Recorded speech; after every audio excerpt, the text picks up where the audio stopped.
So first क्या है, binomial theorem. ठीक है, तो व्हाट इज बाइनोमियल थ्योरम, उससे पहले हमें एक टर्म पढ़ना पड़ेगा, बाइनोमियल एक्सप्रेशन। बाइनोमियल एक्सप्रेशन, ठीक है, तो इसके तो नोट्स तुम्हें मिल जाएंगे। An expression which contains two different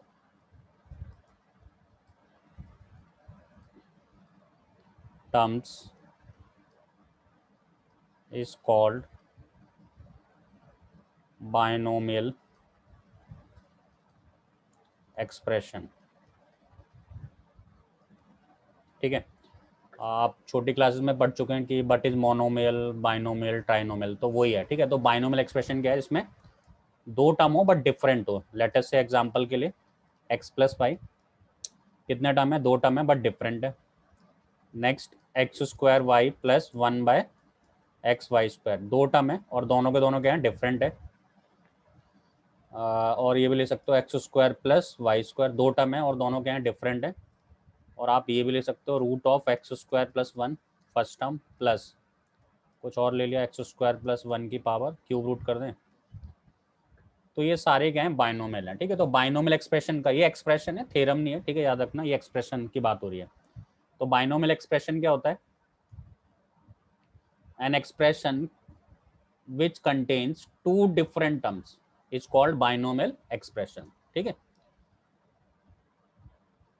अब कोई इसे ना समझ ले, जैसे कोई कहेगा कि x square y plus x square y, वो बोलेगा सर दो टर्म है, तो नहीं, क्योंकि दोनों सिमिलर टर्म है तो आप इसको ऐड कर सकते हो, तो ये टू एक्स स्क्वायर वाई हो जाएगा, तो ये मोनोमियल हो जाएगा, ना कि बाइनोमियल। ठीक है, तो ये मोनोमियल हो जाएगा पहली चीज़। तो टर्म दो होने चाहिए फर्स्ट थिंग, और दोनों के दोनों कैसे होने चाहिए, डिफरेंट होने चाहिए, तो उसको हम क्या बोलते हैं, बाइनोमियल एक्सप्रेशन। ठीक है, तो ये अपना फर्स्ट पॉइंट था। ठीक है, अब कुछ फंडामेंटल जो ऑब्वियस है आप पढ़ चुके हो ऑलरेडी परमिटेशन कॉम्बिनेशन में, मैं उसे एक बार रिकॉल करवा रहे हैं। ठीक है, so next topic is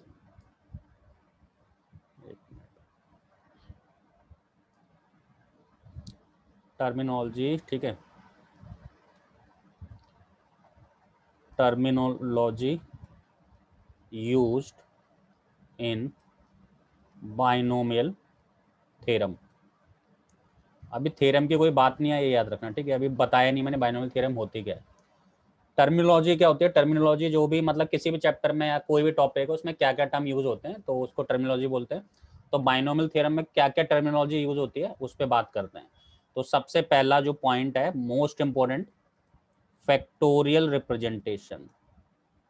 factorial representation, ठीक है, तो सब ऑलरेडी फैक्टोरियल रिप्रेजेंटेशन पढ़ के आए हैं। ठीक है, तो फैक्टोरियल को कैसे रिप्रेजेंट करते हैं जरा ध्यान सुनेंगे। ठीक है, it is represented bye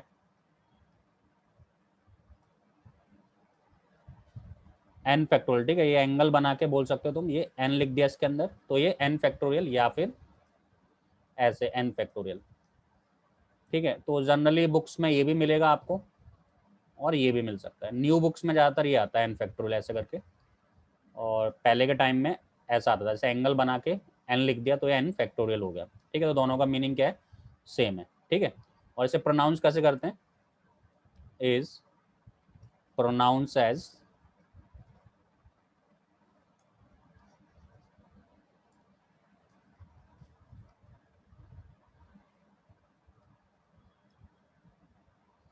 factorial n. कैसे प्रोनाउंस करते हैं इसे, फैक्टोरियल एन। तो जैसे फाइव फैक्टोरियल बोल दो चल जाएगा। ठीक है, या फिर फैक्टोरियल फाइव, फैक्टोरियल सिक्स, ऐसे करके। ठीक, आई होप ये सबको आता होगा। अब इसके एग्जाम्पल क्या थे, जैसे मैंने आपसे बोला कि सर फाइव फैक्टोरियल लिखना है, तो आपको पता है फाइव फैक्टोरियल का मीनिंग होता है five into four into three into two into one, one तक जाता है। तो इसका आंसर कितना आएगा, 120 आएगा, सॉल्व कर लेंगे।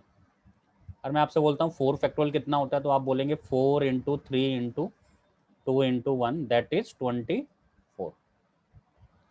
सिमिलरली 0 फैक्टोरियल कितना होता है, 1 होता है, और 1 फैक्टोरियल कितना होता है, 1 होता है। ठीक है, इसका प्रूफ हम देख लेंगे। 0 फैक्टोरियल वाई 0 फैक्टोरियल इज 1। ठीक है, तो ये 120 24 1, 0 फैक्टोरियल भी 1 होता है और ये 1 फैक्टोरियल भी 1 होता है। इसका मीनिंग ये है, इसका मीनिंग है कि जो n फैक्टोरियल होता है उसको हम कैसे एक्सपेंड कर सकते हैं या डिफाइन करते हैं, n into n minus 1, n minus 2, n minus 3, up to क्या आएगा 3 टू 1। ठीक है, 3 टू 1। बट ये किसके लिए वैलिड है, जब n किससे बिलोंग्स करता है, नेचुरल नंबर से। यहाँ पे आप नेचुरल नंबर ही डालें। ठीक है, आप बोलोगे सर होल नंबर डाल दिया तो, मतलब 0 डाल दिया तो 0 डाल दिया तो कोई प्रॉब्लम थोड़ी ना। अगर n फैक्टोरियल 1 हो जाएगा, अगर आप बोलते हैं n क्या है, इसे अलग से ही लिख लो। ठीक है, बेटर है, क्योंकि होल नंबर में सिर्फ एक ही तो काउंट करना है हमें। ठीक है, तो इसको अलग से याद कर लिया। 0 फैक्टोरियल कितना है, 1 है, बाकी ये सब किसके लिए, नेचुरल नंबर के लिए। ठीक है, ये वाला एक्सप्रेशन।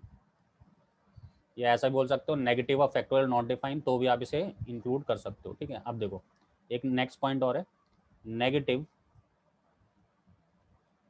ऑफ फैक्टोरियल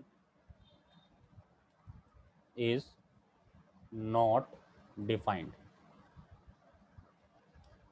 इसका मीनिंग आपको पता चल जाएगा थोड़ी देर में। ठीक है, अगर आपने पीएनसी पढ़ रखा है तो आपको पता भी चल गया होगा। ठीक है, negative of factorial is not defined. Late us से किसी ने बोला सर -5 फैक्टोरियल बताओ, तो आप सीधे आंसर बोल दोगे नहीं, नॉट डिफाइंड।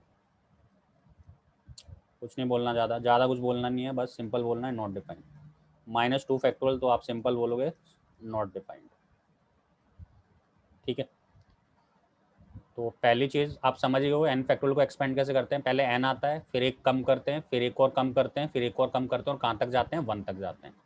0 फैक्टोरियल 1 होता है, सबको पता है। जैसे मैंने 5 फैक्टोरियल को एक्सपेंड किया, 4 फैक्टोरियल को एक्सपेंड किया। ठीक है, अच्छा एक चीज़ और कह सकते हैं यहाँ से हम, कि जो एन फैक्टोरियल है वो n into n minus 1 factorial के इक्वल होता है। मैंने कहा बिल्कुल सही है। एग्जाम्पल जैसे किसी ने बोला कि 5 फैक्टोरियल सर, क्या मैं 5 फैक्टोरियल को ऐसे लिख सकता हूँ क्या, 5 into 5 minus 1 factorial that is 5 into 4 factorial. तो मैंने कहा बिल्कुल लिख सकते हो। कैसे, क्योंकि 5 फैक्टोरियल कितना होता है, 120 होता है। मैंने कहा ठीक है, और यहाँ पे देखो ध्यान से, 5 इंटू 4 फैक्टोरियल कितना होता है, 24 होता है। तो ये भी कितना आएगा, 120 आएगा। It means we can write when it is required n factorial as n into n minus 1 factorial। ठीक है, यहाँ तक क्लियर है क्या सारे बच्चों को, एक बार रिप्लाई कर दो। यहाँ तक सारे बच्चों को क्लियर है क्या?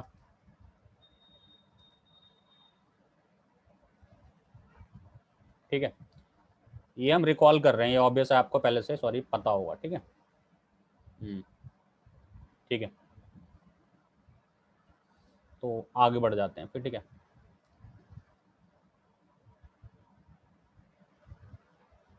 ठीक है, चलो नेक्स्ट देखो फिर। नेक्स्ट जो है अपना मैथमेटिकल मीनिंग ऑफ एनसीआर। ठीक है, ये टर्मिनोलॉजी मैं बता रहा हूँ जो यूज होने वाली है किसमें, बाइनोमियल थ्योरम में। Mathematical meaning of NCR. ठीक है, एनसीआर का मीनिंग क्या है, तो आई होप सबको पता होगा, क्योंकि आप पीएनसी पढ़ चुके हैं। तो एक बार फिर से मैं बता देता हूँ, द टर्म एनसीआर डिनोट्स, तुम्हें पता है कॉम्बिनेशन होता है। ठीक है, denotes number of combination, number of combination, और क्या बोल दो, selection, number of combination of selection of r things, of r things. ठीक है, डिफरेंट लिख लोगे तो बेटर रहेगा। ठीक है, आर डिफरेंट थिंग्स, डिस्टिंक्ट लिख देंगे। ठीक है, नहीं ठीक है, आर थिंग्स सही है। ठीक है, एक मिनट, आर थिंग्स, हाँ एंड डिफरेंट थिंग्स लिखना। ठीक है, आर थिंग्स चूजन और सेलेक्टेड। ठीक है, एक ही बात है, चूजन और selected from n different things.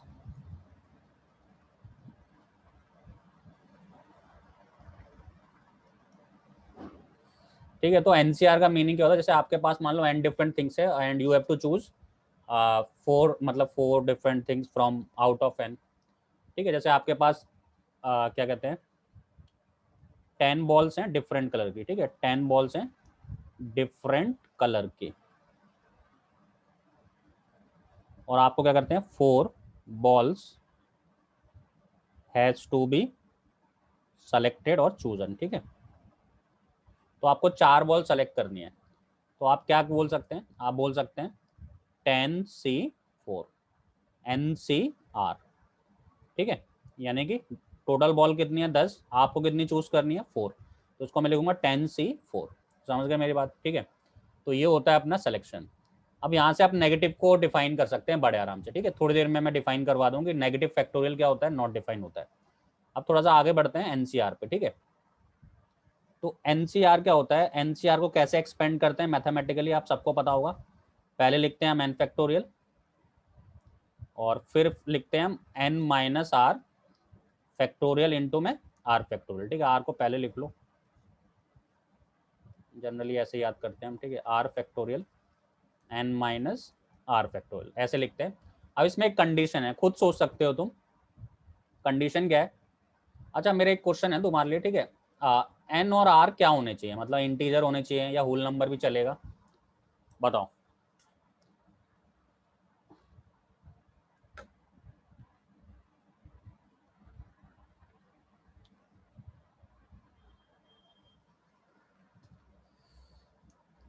N और आर क्या होने चाहिए, नेचुरल नंबर, होल नंबर नहीं चलेगा क्या है, अगर मैं एन को 0 लिख दूं तो 0 थिंग्स हो सकते हैं, ऐसा कुछ नहीं है। ठीक है, 0 भी चल जाएगा। ठीक है, होल नंबर चल जाएगा यहाँ पे। ठीक है, वैसे तो नेचुरल नंबर ही होता है जनरली। ठीक है, बट होल नंबर वैलिड हो सकता है, कोई दिक्कत नहीं है। बट अगर एन होल नंबर है तो आर को भी होल नंबर होना पड़ेगा। ठीक है, तो यहाँ पे एन और आर क्या है, बिलोंग्स टू होल नंबर। ठीक है, अच्छा ये तो ठीक है। अच्छा, जैसे मेरे पे टोटल, मैं एक क्वेश्चन पूछ रहा हूँ, जरा ध्यान से सुनना। Is total number of things can be greater than number of things to be selected, yes और no? Is total number of things can be greater than things to be selected? ठीक है, मतलब r things to be selected.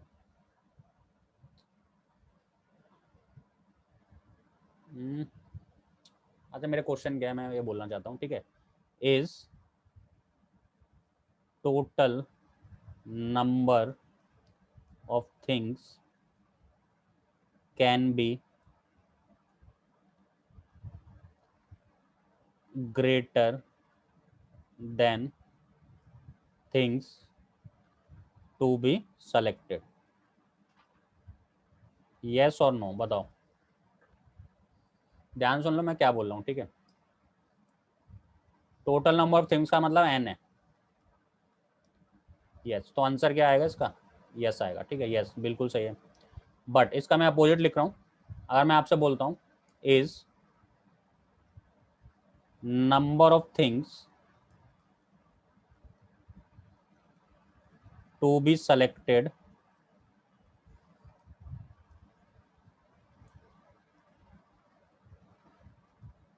Can be greater than total number of things, yes और no? नहीं हो सकती। ठीक है, ठीक है, इसका आंसर क्या आ जाएगा, नो। अच्छा, ऐसा कैसे हो सकता है, मान लो मेरे पे बॉल हैं, मान लो मेरे पे जो बॉल हैं वो 8 है, और मुझे जो सेलेक्ट करनी है बॉल वो 10 है, ऐसा कैसे हो सकता है? 8 में से 10 मैं सेलेक्ट कर सकता हूँ कभी, मतलब 8 बॉल में से 10 सेलेक्ट कर ली, हो ही नहीं सकता। जब मेरे पे टोटल बॉल ही 8 है तो मैक्सिमम मैं 8 ही सेलेक्ट कर सकता हूँ बस, 8 में से 8 को ले लूंगा। समझ रहे हो मेरी बात, 10 थोड़ी ना सेलेक्ट कर सकता। तो ये तो भाई रॉन्ग कंडीशन है, 8C8। ठीक है, 8C8 क्या है, रॉन्ग है। और यहीं से नेगेटिव फैक्टोरियल डिफाइन नहीं होता, वो भी क्लियर हो जाएगा कैसे। देखो भाई, एनसीआर क्या होता है, एन फैक्टोरियल अपॉन में r factorial into n minus r factorial. अब इसको समझते हैं इसी की फॉर्म में, ये हमारा एन है, ये हमारा क्या है, आर है। तो ऐसा पॉसिबल है नहीं, आपको पता ही है पहले, तो मैंने एन मान लिया इसे, ये आर मान लिया। तो यहाँ पे 8 माइनस कितना आ जाएगा, 10 आ जाएगा, यानी नेगेटिव 2 फैक्टोरियल आ जाएगा। ठीक है, तो आप समझ गए हो नेगेटिव डिफाइन क्यों नहीं होता। नेगेटिव फैक्टोरियल बनता क्यों है? अच्छा, नेगेटिव फैक्टोरियल बनेगा कब? जब आर किससे ग्रेटर देन हो जाएगा, एन से। और ये तो वही पॉसिबल है नहीं, क्योंकि इसकी डेफिनेशन क्या कहती है एनसीआर की, कि एन क्या है, total number of distinct things है, और आर क्या है, things to be selected. So r can not be greater than n, simple सी बात है। इसलिए यहां से तुम ये समझ भी सकते हो कि नेगेटिव फैक्टोरियल बना क्यों, क्योंकि ये ग्रेटर हो गया आर किससे, एन से, उसकी वजह से नेगेटिव बना। और ये पॉसिबल है क्या, तो आपका आंसर आएगा सर पॉसिबल ही नहीं है, तो इसलिए नेगेटिव फैक्टोरियल डिफाइन नहीं होता। सही है। अच्छा, एक क्वेश्चन और है मेरा, सुनना था ध्यान से। Is total number of things can be equal to things to be selected, yes और no? Is total number of things can be equal to things to be selected? तो आपका आंसर क्या आएगा? यस, बिल्कुल हो सकते हैं, इक्वल तो हो सकते हैं, कोई दिक्कत नहीं है सर, इक्वल हो सकते हैं। तो बेटा यहीं से एक कंडीशन मिल गई हमें, क्या? अब इस कंडीशन में मैं ऊपर लिखूंगा, ठीक है, चलो यहाँ लिख देता हूँ एक बार फिर से। एन सी आर किसके इक्वल होता है? N factorial r factorial n minus r. तो यहाँ से मेरे को एक चीज़ पता चली थी, n and n r belongs to whole number, पहली चीज, and n greater than equal to r, पहली चीज। एन क्या होगा? Greater than equal to r, और r is greater than equal to 0। बोलो यस या नो। ठीक है, सही लिखा है नहीं लिखा बताओ, क्योंकि आर तो एक होल नंबर है ना। और एक चीज याद रखना, यहाँ पे एन और आर किससे बिलोंग कर रहे हैं? होल नंबर से। अब ऐसा ना कोई कल लेके आ जाए कि भाई आर इक्वल टू हाफ लेके आ जाए, तो भाई वो गलत है बिल्कुल ही। ठीक है, मैथ्स के साथ क्या कर दोगे तुम समझ रहे हो फिर। ठीक है, अगर इस केस में तुमने ऐसा कर दिया तो, इस केस के लिए, ठीक है, ऐसा नहीं होता। क्योंकि यहाँ पे भाई थिंग्स तो तुम 1 2 3 तो इंटीजर में तो सेलेक्ट करोगे ना, ऐसे थोड़ा ना हाफ थिंग सेलेक्ट कर ली है ना, 3/2 कर ली। ठीक है, तो एनसीआर में दो चीजें ध्यान देने वाली बड़ी इंपॉर्टेंट है। एक तो n is greater than equal to r and greater than equal to 0, पहली चीज। सही है। और दूसरी चीज क्या है? And n r belongs to whole number. 0 में से 0 सेलेक्ट कर लो, कोई फर्क नहीं पड़ता। सही है, थिंग्स ही नहीं है तो कोई फर्क पड़ेगा नहीं। और 0 वैलिड है, 0 वैलिड इसलिए क्योंकि 0 फैक्टोरियल वैलिड है, मतलब आपने एक भी थिंग सेलेक्ट नहीं करी। ठीक है, कोई प्रॉब्लम नहीं है। तो ये क्या क्लियर है क्या सारे बच्चों को?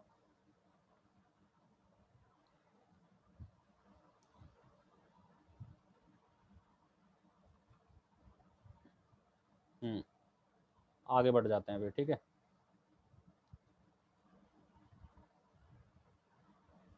चलो अब मैं थोड़ी सी प्रैक्टिस करा देता हूँ इस पे, एन फैक्टोरियल पे। ठीक है, हाँ एक चीज और रह गई, वो और लिख लेते हैं। N C r can also be represented as n r and C n r. ठीक है, जो एनसीआर है उसको हम ऐसे भी रिप्रेजेंट कर सकते हैं और ऐसे, बुरा नहीं मानना बिल्कुल भी। ठीक है, अगर एनसीआर लिखा है तो you can write as n r, ऐसे ब्रैकेट लगा के, या फिर सी एन आर, जैसे एग्जाम्पल के लिए। और आपको लिखना है 8C6 लिखना है, तो आप ऐसे लिखें, या फिर 8 और 6 ऐसे लिखें, या फिर C8 6 ऐसे लिखें, बात एक ही है। ठीक है क्या? तो कैसे भी लिख सकते हैं। अगर कल को आपको ऐसे मिले तो भाई डरने की जरूरत नहीं, ये एन है और ये क्या है? आर है। यहाँ पे ये एन है और ये क्या है? आर है। ठीक है, चलो अब कुछ क्वेश्चंस को सॉल्व कर लिया जाए, मतलब थोड़ी सी प्रैक्टिस कर लिया जाए फैक्टोरियल पे। ठीक है, तो कुछ क्वेश्चन है, जैसे मैंने आपसे बोला, find the value of 8 factorial upon में 6 फैक्टोरियल इंटू 2 फैक्टोरियल। तो आपको इसका आंसर देना है, सॉल्व करो इसे।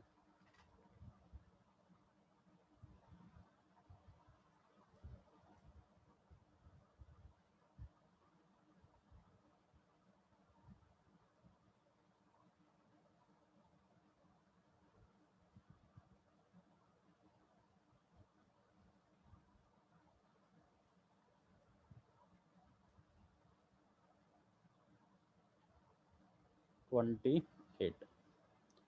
ओके, तो करते हैं इसको हम सॉल्व। आप ध्यान से देखो, ऊपर क्या है 8 फैक्टोरियल, नीचे कितना है 6 फैक्टोरियल और कितना है 2 फैक्टोरियल। तो बेटा दो तरीके हैं, या तो आप 8 फैक्टोरियल को एक्सपेंड कर लो, 8 into 7 into 6 into 5 into 4 into 3 into 2 1, और 6 को भी कर लो और 2 को भी कर लो, फिर कैंसिल कर दो जो कैंसिल हो रहा है।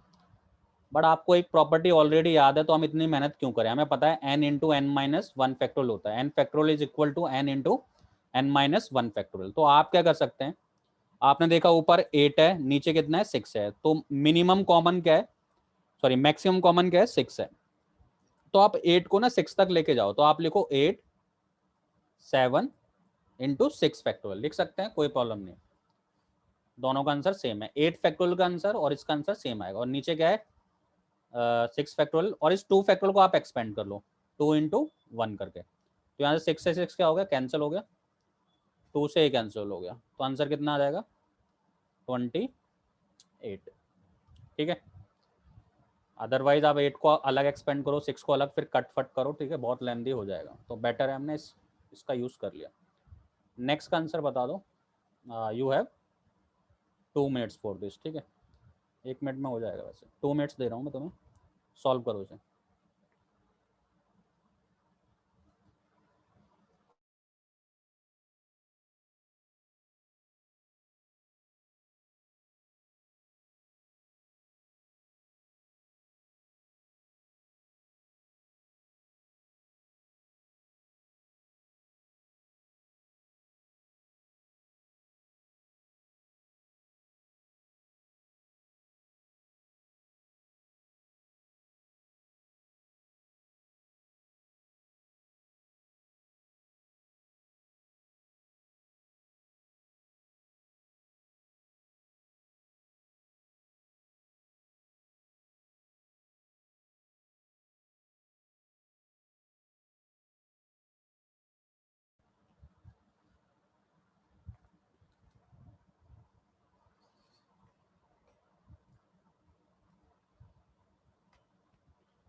आंसर आया किसी का 19/56, चेक करते हैं। ये तुम कर चुके हो, ठीक है, 133/392।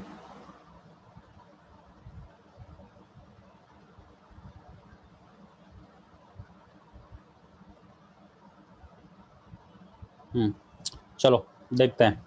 देखो टेक्निक क्या है इसे सॉल्व करने की, या तो आप 6 फैक्टर को एक्सपेंड कर लो, 7 को एक्सपेंड कर लो, फिर एलसीएम ले लो, तो अब ऐसा बहुत लेंदी पड़ेगा। तो इसमें मैक्सिमम कॉमन क्या है 6 है, इन तीनों फैक्टरों में मैक्सिमम कॉमन क्या है 6 है, तो आप 6 तक ही एक्सपेंड करो, तो ये हो जाएगा x upon 6 factorial, 2/7 into 6 factorial, 3/में 8 इंटू 7 इंटू 6 फैक्टोरियल। तो आप क्या करो, राइट हैंड साइड से 1/6 फैक्टोरियल कॉमन ले लो, तो यहाँ कितना आ जाएगा 2/7, और यहाँ कितना आ जाएगा 8 इंटू 7। ठीक है, 6 फैक्टोरियल क्या हो गया, कैंसिल आउट हो गया, तो x की वैल्यू आ जाएगी 2/7, 3 इंटू 8 इंटू 7। अब आप इसका एलसीएम ले लो, तो एलसीएम कितना आएगा 8 इंटू 7 ही आएगा, तो 7 से 7 कैंसिल, यहाँ 8, तो 2 8 जा 16, और यहाँ पे तो 3 रहेगा, 16 और 3 19, और ये 56। तो ये करेक्ट आंसर था बिल्कुल, x इक्वल टू 19/56। ठीक है, एक बार स्टूडेंट ने दिया था आंसर, बहुत अच्छे। ठीक है,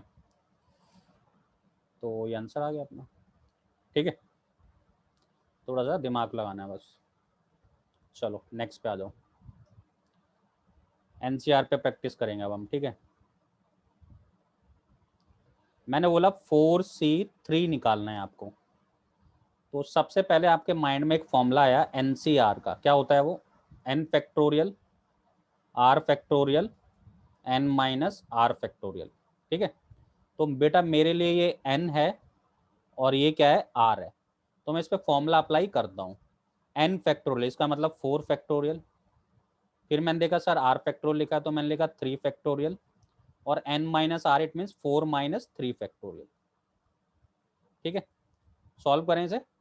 4 फैक्टोरियल, ये कितना हो जाएगा? 3 फैक्टोरियल, 4 - 3 दैट इज 1 फैक्टोरियल। अब 4 को 3 तक एक्सपेंड कर दो, 4 × 3 फैक्टोरियल अपॉन 3 फैक्टोरियल, और 1 फैक्टोरियल तो 1 ही होता है। तो बेटा 3 से 3 कैंसिल हो गया, आंसर कितना आ गया? 4/1 दैट इज 4। तो आई होप ये आपको क्लियर होगी ये वाली बात। अच्छा अगर ये क्लियर है तो बेटा एक और सॉल्व करके दिखा दो।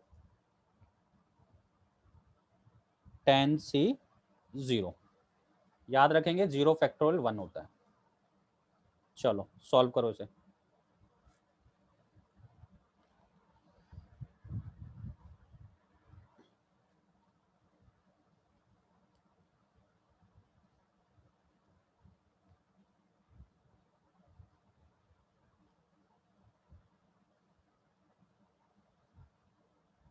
टेन सी जीरो कितना आएगा? 1। 1 इज अ करेक्ट आंसर, ठीक है, 1 ही आएगा।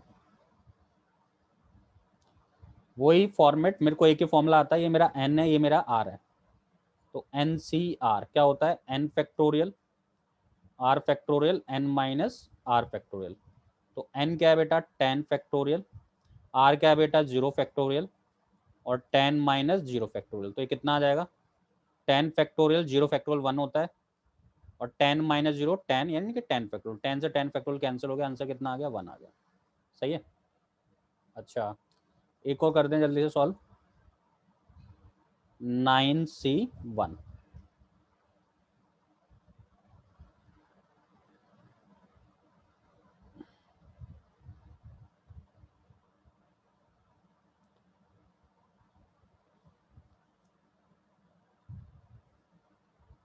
9 बिल्कुल सही है।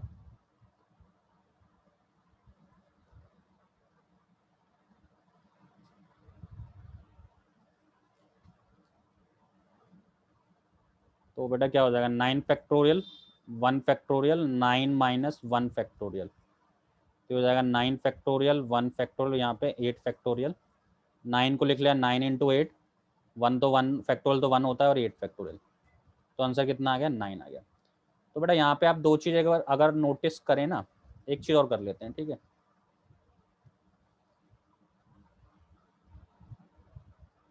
9 से 8 निकालना एक बार जरा,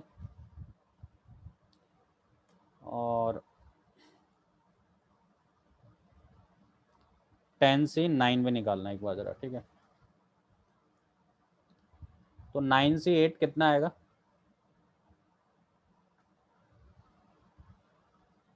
9 आएगा सिर्फ, फैक्टोरियल थोड़ा ना आएगा।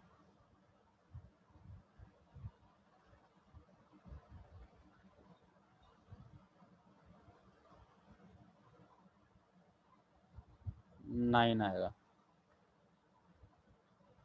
तो ये बड़ा 9 आएगा, ये 9 factorial n factorial r factorial n minus r factorial. तो ये 9 फैक्टोरियल हो जाएगा, 8 फैक्टोरियल हो जाएगा, 1 हो जाएगा।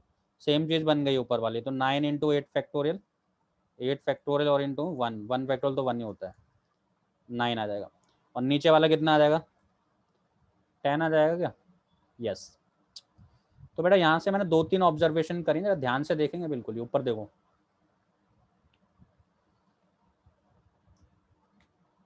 एन क्या था? 4 था, ये 3 था, मतलब एक कम है इसमें से, 4C3 है ना। और ये 10C क्या है? 0 है, तो ये 1 आ रहा था। और 4C3 4 आ रहा है, ध्यान समझना मेरी बात, ठीक है। 9C1 क्या आ रहा है? 9 आ रहा है। 9C8 मतलब दोनों में 1 का डिफरेंस है, तो ये कितना आ रहा है? 9 आ रहा है। इन दोनों में 1 का डिफरेंस है, तो कितना आ रहा है? 10 आ रहा है। और अगर दोनों में 8 का मतलब 9 से अगर 1 है तो भी कितना आ रहा है? 9 आ रहा है। इसका मीनिंग क्या है? और आपने ऑब्जर्व किया हो तो इसे, इसका मीनिंग है अगर एन सी जीरो है, याद रखना, जैसे 10 सी जीरो है तो वो एन आएगा पहली चीज, ठीक है। अगर आपके पास एन सी वन है तो वो एन आएगा, सॉरी एन सी जीरो कितना आएगा, वन आएगा ना। एन सी जीरो कितना आएगा, वन आएगा। जैसे अभी थोड़ी देर पहले हमने 10 से जीरो निकाला था, 8 से जीरो निकालोगे वो भी वन आएगा, 100 से जीरो निकालोगे वो भी क्या आएगा, वन आएगा, सही है। एन सी वन कितना आएगा, एन आएगा। जैसे हमने अभी किया था 9 सी वन, 8 सी वन निकालोगे, ये इक्वल नहीं कर सकते ना, ठीक है। 9 सी वन कितना आएगा बेटा, 9, यानी कि एन। 8 सी वन कितना आएगा, 8, ठीक है। दूसरी प्रॉपर्टी। तीसरी प्रॉपर्टी, अगर इनमें वन का डिफरेंस हो, वन का डिफरेंस का मतलब n C n minus one है, दोनों में कितना डिफरेंस है, वन का, तो वो भी एन ही आता है। वो भी कितना आता है बेटा, एन। जैसे कि 9 सी 8, तो 9 ही आएगा। 8 सी 7, वो भी कितना आएगा, कितना आएगा भाई, 8 आएगा। बोलो ये चीज क्लियर है क्या तुम सबको, यस और नो?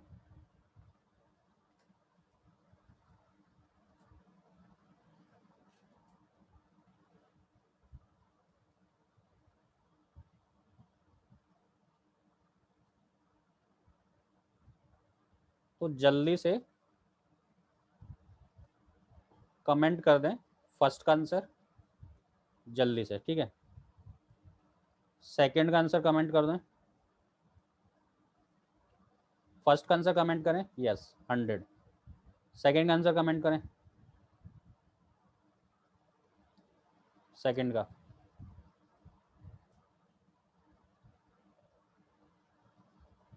वन। थर्ड का कमेंट करें,